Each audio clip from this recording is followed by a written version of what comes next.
అందరికీ నమస్కారం. ఈరోజు మనం మన ఫ్యాక్టరీ మరియు యంత్రాలను నిర్వహించడం గురించి చర్చించబోతున్నాం. ఇది ఉత్పత్తులను సావుగా తరలించడానికి మరియు మరింత సమర్థవంతంగా పనిచేయడానికి మాకు వీలు కల్పిస్తుంది.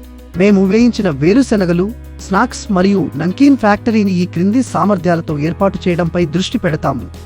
500 నుండి 1000 చదరపు అడుగుల విస్తీర్ణంలో రోజుకు 75 కిలోల చిన్న పరిమాణ కర్మాగారం, 1000 నుండి 1500 చదరపు అడుగుల విస్తీర్ణంలో రోజుకు 160 కిలోల మధ్య తరహా ఫ్యాక్టరీ.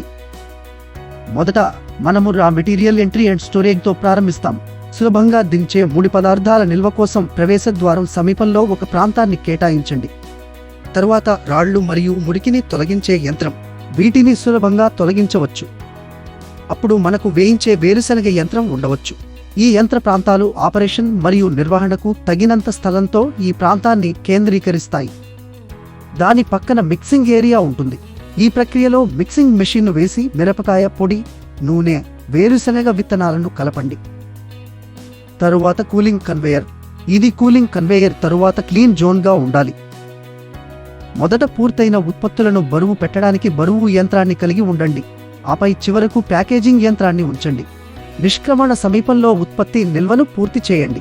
క్రాస్ కాలుష్యాన్ని నివారించడానికి ముడి పదార్థాలకు దూరంగా నిష్క్రమణ సమీపంలో కాల్చిన వేరుశెనగల ప్యాకెట్లను నిల్వ చేయడానికి స్థలాన్ని కేటాయించండి. వ్యాపార్ కోచ్ ఛానల్కు సబ్స్క్రైబ్ చేయండి. మీ వ్యాపార ప్రయాణానికి ఆల్ ది బెస్ట్.